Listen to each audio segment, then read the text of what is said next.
आरजीकर घटना के विरोध में और दोषियों को सजा देने की मांग को लेकर पथी स्वास्थ्य व्यवसायी समिति सड़कों पर उतर आई।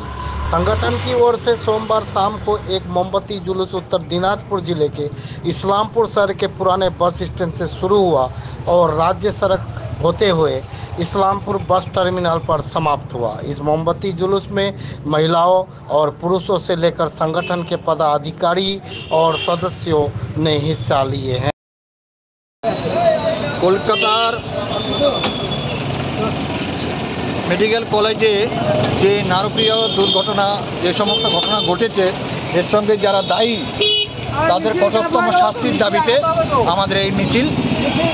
আমরা মৌন মিছিল আমরা করছি, আমরা কোনো স্লোগানে যাচ্ছি না। আমরা চাচ্ছি এই কঠিন থেকেও কঠিনতম শাস্তি হোক যারা এর সঙ্গে জড়িত আছে। আগামী দিনে যেন ভারতবর্ষে এই ধরনের নারকীয় ঘটনা না ঘটে, এটার জন্য আমাদের আজকে মৌন মিছিল। আপনারা কোন প্রতিষ্ঠান থেকে? এবং যদি আমরা প্রতিপাশ্চাত্য ব্যবসায়ী সমিতি, যে রাস্তার ব্যবসায়ী সমিতি আছে প্রতিপাশ্চাত্য ব্যবসায়ী সমিতি, সেই সংগঠন থেকে এটা আমরা অর্গানাইজ করছি। আপনার নাম? আমার নাম পৈতুল দাস। আপনি কি পদে আছেন? আমি সমিতির সহসভাপতি।